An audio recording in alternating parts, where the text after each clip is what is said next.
Let's go back to Dandadan with Chapter 195 titled, It's a Typhoon, and Chapter 196 titled, Let's Blow Away That Typhoon. Now let's get started.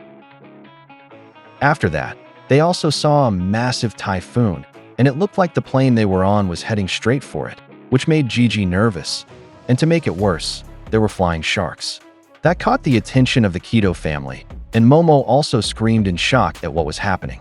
Vamola, on the other hand, got excited and immediately peeked out the window because she said she wanted to see the sharks, while Zuma was disappointed because he said he wanted to see them too, but couldn't. Momo commented that it made no sense. Why the hell were there sharks in the sky? Soon enough, a great white shark crashed into and pierced the body of their plane, which completely threw Gigi and Momo into a panic. Seiko immediately shouted for everyone to grab onto something so they would not get sucked out. The vacuum started pulling them through the large hole the shark created, so they held onto their seats with all their strength. Momo screamed, "You've got to be kidding me.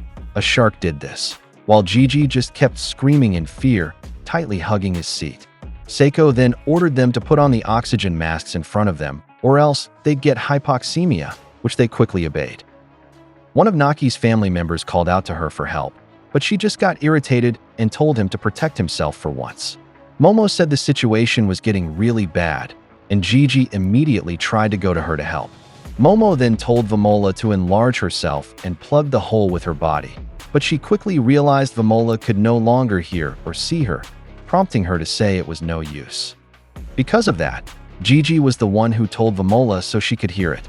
Vamola immediately understood, let go of what she was holding, and just before reaching the hole, she enlarged her bodysuit, and with that, she managed to plug the gap with her body. The air pressure inside returned to normal, causing everyone to fall back down, and Momo commented that she almost bought the farm. To her surprise, another shark pierced through the plane again, this time right behind her, which startled her. One shark after another started tearing through different parts of the plane, and Momo, slipping into a Wild West accent, screamed, "What in tarnation is wrong with these damn sharks?" To which Seiko replied they were up in the sky because they got whipped up by the typhoon.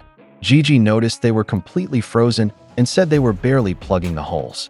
Seiko commented that they didn't know if the way they were stuck in the plane would hold, so she told everyone to sit down and fasten their seatbelts. A concerned Kido member asked Naki what they should do because, at this rate, they were going to crash, but Naki just repeatedly cursed out of frustration. After that, Seiko asked everyone if anyone was hurt or had been sucked out, to which they all answered no. As we were shown the scene outside the plane, she also asked Vamola if she was okay, and she said yes, but the sharks were biting her back. Gigi then asked Momo if she was still there, to which Momo replied yes. Gigi pointed out that it was really cold, so Seiko said the temperature outside was an extreme 50 below, and she voiced her irritation toward the sharks for damaging the plane this badly. That also worried Momo, who said that at this rate, they'd freeze just like the sharks did. Seiko suddenly let out a groan, which made Momo worried and asked if she was okay, and it caught Gigi's attention too. To Momo's surprise, Seiko finally noticed her, shocked that she was there, which brought Momo to tears as she happily said that Seiko could see her now. She pointed out that Seiko didn't react to her earlier, and Seiko immediately understood that the medication must have dulled her senses. She added that it was a bad sign because she could barely sense Momo's presence, and she said that no typhoon like this had ever happened before. She pointed out that it wasn't even summer right now and that a typhoon like this never happens at this time of year, not to mention the fact that there were sharks crashing into them. She commented that this was a huge event. Momo then realized something and anxiously asked if Seiko thought the god of Shimane was refusing them. Gigi started to wonder if it was the evil eye that was causing them to be refused, while Momo thought maybe it was because of their curses, but Seiko quickly clarified that that wasn't the reason. She said that the god of Izumo accepts anyone, and that god would never refuse people in such a way. So, Momo shouted and asked what the hell was going on. Her attention was suddenly drawn to a nose within the typhoon, and that was when she realized that there was no way this was normal. When she stared at it more closely, she began to wonder if what they were seeing was a typhoon human. Gigi questioned why she was calling it that, so she pointed out that there was a nose and even a mouth embedded within the typhoon. Gigi was still confused, so he said, "Hold on a second. What even is a typhoon human?"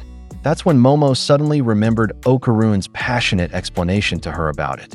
A typhoon human, he said, was a cryptid named by the cryptologist Professor Takashi Nakazawa. According to Takashi, that typhoon is a living being. After collecting eyewitness testimonies of flying eyeballs and noses, he determined that it was a creature that dismembered itself and flew through the air. At that moment, Momo started to wonder what that meant. So was it a cryptid that came from the typhoon? But Okarune immediately corrected her, saying that it meant the typhoon itself was a living cryptid. After that, we returned to the present, and Momo commented that Okarune was crazy about cryptids and that he told her everything about it. Before, she said, the Serpo aliens used Nessie to attack them, so maybe now the enemies were using the typhoon human. Then, the plane they were riding began to turn, which Momo quickly noticed, commenting that it looked like it was circling around. Gigi then said the pilots were probably planning to make an emergency landing at a nearby airport. Momo pointed out that they were inside the empty space and asked if the real world was also being hit by this typhoon, while Gigi was happy, thinking they were safe now. He said they could temporarily go back and wait for the typhoon to pass. Seiko suddenly yelled that they couldn't go back. If they lost this chance, they wouldn't get another until next year. She added that right now, Momo's presence already felt hazy to her, so if a whole year passed, she might forget her completely. She insisted that Momo had to get there today, no matter what. Momo then asked how they were supposed to do that in their situation. The plane was starting to turn back, and they had no control over it, to which Seiko replied that there was something they could do. If the typhoon was going to block their path, then they would have to beat the hell out of it. Momo shouted that there was no way to do that. This was a typhoon they were talking about, but Seiko pointed out that typhoons were governed by principles, just like anything else. She began to explain that they were caused by warm ocean water and the water vapor released from it. She explained that typically, they were formed by these two elements. So they could say that the warm ocean water served as the engine and the water vapor as the gasoline. She said that eliminating either one will extinguish the typhoon. And while she was explaining what the key would be to making that happen, she looked toward the frozen sharks, subtly implying that those might be what they needed to pull it off. After that, Gigi turned to them, and Seiko told Momo to work together with him. Momo tried to reason and asked how exactly they were supposed to take down that typhoon human. Seiko explained that first, she should use her powers to fish for flying sharks, which shocked and overwhelmed her. Seiko then asked Gigi if he had been training his chi properly every day, to which he answered yes. Next, she asked if it was true that he could use his palm wave, and he confirmed again. If that's the case, she instructed them that when Momo manages to fish the sharks, Gigi should hit them with his palm wave and keep launching them toward the typhoon. Momo then asked if that would actually work, while Gigi was confused because it sounded like she wanted him to fire from inside the plane. Seiko explained that if he could control his chi properly, it wouldn't matter if there was an obstacle in front of him. She added that it would be fine because he was gifted. She said she believed Gigi could do it. Momo argued again, asking if they really had to hit the typhoon human with sharks. Wouldn't it just bounce back at them with twice the force? Seiko answered that she couldn't say for sure, but if they managed to cool the water vapor with the frozen sharks, it would quickly turn into water droplets and ice. She said that if they could form new clouds outside the typhoon, the eye would slowly expand, weakening the whole storm. In addition, if they threw the frozen sharks at the base of the typhoon, it would directly lower the temperature of the seawater. She explained that once it lost its heat source, its engine, the typhoon would dissipate, which made Momo comment that that was awesome and said they'd try to do everything they possibly could. Then suddenly, Seiko stood up and began walking, making Momo yell wait, and ask where she was going, to which Seiko replied that they needed to get as close to the typhoon as possible. So, she decided that she would pilot the plane, shocking both Momo and Gigi. Momo, worried, asked if she even knew how to do that, but Seiko simply said to leave it to her, prompting Momo to point out that that didn't answer the question, to which Seiko just repeated to leave it to her, making Momo yell that the old lady had no idea what she was doing. Gigi then walked up to the window and told Momo they should just do what they could, then ordered her to hook the sharks, which Momo immediately did. But Gigi got nervous because the sharks were at crazy speeds, so Momo told him to just hang on and let her focus. Not long after, Momo used her powers and managed to grab one of the sharks, making her cheer in excitement. Gigi praised her and told her to bring it in, which she did right away. Gigi started charging his palm wave, and when the shark came close, he blasted it, causing it to shoot off like a rocket, making both of them scream in joy that they did it.